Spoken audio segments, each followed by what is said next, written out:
Bismillahirrahmanirrahim. Assalamualaikum warahmatullahi wabarakatuh. Waalaikumsalam warahmatullahi wabarakatuh. Jadi bagaimana keadaannya hari ini? Baik, Bu. Oke, kalian tahu maksud saya berdiri di sini? Iya, Bu. Ya pastinya untuk mengajar. Pak? Jadi hari ini saya akan membawakan tentang sejarah lokal yang dibawakan oleh saya sendiri, Tantri Wulandari SPDGR. Ya. Kira-kira sejarah lokal ini yang saya membawakan tentang tokoh pahlawan daerah Goa yang kalian kenal siapa? Siapa lagi? Sultan Hasanuddin saja kita kenal. Kira-kira siapa tokoh yang ini yang akan saya bahas hari ini? Kira-kira siapa? Oh, Sultan Hasanuddin. Oke. Hah? Siapa? Oke. Bisa dibaca? Apa bacanya? Jas merah. Jas merah. Jangan sekali-kali melupakan sejarah. Jadi sebelum saya ke intinya, saya mau lagi-lagi mengingatkan, jangan sekali-kali melupakan sejarah, karena sejarah itu sifatnya adalah pembelajaran, ya kan? Jangan hanya dikatakan sejarah itu masa lalu, tapi sejarah itu adalah pembelajaran yang punya 3 subjek apa? Masa lalu, masa sekarang, dan masa yang akan datang, yang akan dijadikan pembelajaran. Oke, tadi pertanyaan saya tentang siapa tokoh pahlawan daerah Goa yang kalian kenal. Siapa? Tadi kita bilang Sultan Hasanuddin. Ini siapa? Oke. Ini adalah merupakan salah satu raja Kesultanan Goa Talok. Tapi hari ini saya tidak akan membahas tentang Sultan Hasanuddin. Saya mau membahas tentang salah satu tokoh yang sangat berpengaruh pada masa kerajaan Goa Talok. Saya mengangkat ini karena dengan alasan agar kalian tidak hanya mengenal Sultan Hasanuddin, tapi juga kalian mengenal tokoh-tokoh lain. Kira-kira ada lagi yang bisa tebak siapa yang akan saya bahas hari ini? Alun Malaka itu bukan dari Goa Talok ya? Bukan. Mungkin tahu kalau Alun Malaka itu berasal dari mana? Siapa yang tahu? Siapa? Alun Malaka itu dari Bone, bukan dari Goa Talok. Tapi tidak apa-apa, yang namanya belajar toh. Oke, bisa dilihat? Pernah mendengar namanya? Siapa yang tidak pernah? Angkat tangan. Yang tidak pernah ini, yang pernah angkat tangan. Oh, jadi saya bisa simpulkan kalau memang kalian tidak mengenal Karaeng Pattingaloang. Iya, Karaeng Pattingaloang ini siapa? Kalian nggak tahu toh? Padahal Karaeng Pattingaloang ini merupakan tokoh yang sangat berpengaruh, bahkan diakui sebagai orang kedua terpintar pada masanya. Yang orang pertama itu orang luar, dan orang kedua itu orang Indonesia yang berasal dari Goa. Semuanya orang Goa sini. Ya harus bangga kalau kita punya tokoh pahlawan yang terkenal pintar, bahkan urutan kedua yang diakui pada masa itu. Oke? Bisa dilanjut? Sampai sini paham? Oke. Jadi sebelum kita ke jenjang karir Karaeng Pattingaloang, kita harus mengenal siapa si Karaeng Pattingaloang itu. Jadi Karaeng Pattingaloang itu merupakan anak dari Raj Islam pertama raja yang memeluk agama Islam pertama.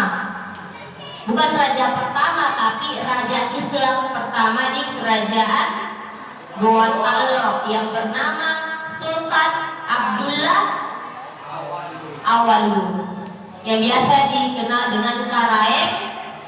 Ini ada di atas mato ya.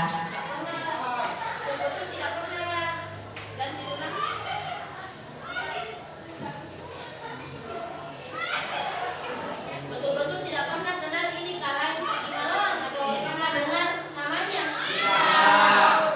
Betul-betul tidak pernah dengar? Berarti kalian tidak terlalu suka belajar sejarah, padahal sejarah itu sifatnya pembelajaran. Bahkan mata pelajaran lain pun itu saling berhubungan. Oke, kita lanjut. Jadi semoga setelah hari ini kalian sudah kenal selain Sultan Hasanuddin, ada juga yang dikatakan Karaeng Patimaloang. Jadi beliau ini merupakan anak raja pertama Islam yang bernama Sultan Abdullah Awalu. Itu nama ayahnya, dan ibunya Iwara Lempangan. Jadi sering kali ditanya nih, siapa nama ibunya Karaeng Patimaloang? Iwara. Iya. Artinya ibunya ini berhasil mendidik Karaeng Patimaloang, karena Karaeng Patimaloang ini sangat-sangat pintar dan bijaksana. Oke, Karaeng Patimaloang itu lahir 1600 tahun. Pada tahun 1600. Ada yang lahir pada tahun 1600 di sini? Oh, kira karena saya kembali dulu. Karena kulihat sih seumuran gitu dengan Karaeng Patimaloang. Oh, tidak di. Oke. Oke. Jadi beliau lahir pada tahun 1600.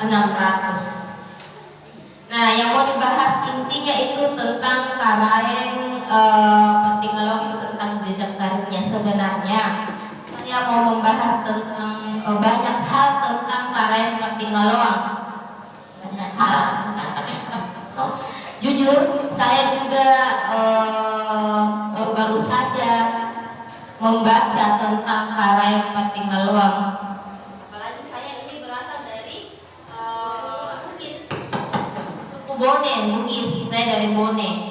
Tapi saya mempelajari, oh ternyata ada tokoh pahlawan yang bernama Karaeng Patimaloang yang sangat-sangat cerdas dan bijaksana. Oke, bisa dibaca? Bisa? Oke, Mangkabumi. Karaeng Patimaloang ini pernah menjadi Mangkabumi Kesultanan Talok pada tahun 1639. Tahu itu apa itu Mangkabumi? Anda tidak tahu Mangkabumi itu apa? Jadi Mangkabumi itu setara dengan menteri pada masa kerajaan, tapi namanya Mangkabumi. Kalau sekarang itu menteri, tapi sayangnya kan sekarang bukan di sistem kerajaan, Pak. Oke, lanjut. Diplomat yang terampil, kecakapan diplomatika luar biasa menjadikan beliau dihormati. Tahu diplomat? Diplomat tahu? Masa tidak tahu? Diplomat ya bicara. Jadi Karaeng Patimaloang itu merupakan diplomat yang terampil, pandai berbicara. Kalau orang pandai berbicara artinya pandai berpikir, toh? Oke, lanjut. Raja Talo. Jadi tadi Mangkabumi tahun 1639, ya kan? Tapi dia menjadi raja itu pada tahun 1641 sampai 15 September 1956. Berapa tahun itu? Dia menjabat menjadi raja Gorontalo. Hah? Ya kurang lebih 13. 13 ya. Oke. Kenapa begini? Kalau orang dikenal lebih banyak itu apanya yang dikenal? Kalau bukan kebaikannya, Kalau orang dikenal itu ada dua gitu alasan.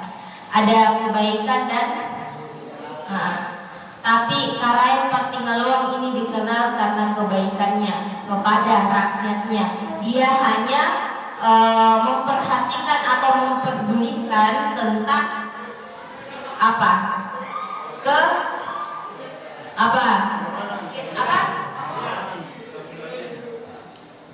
Dia memperhatikan tentang rakyatnya apa?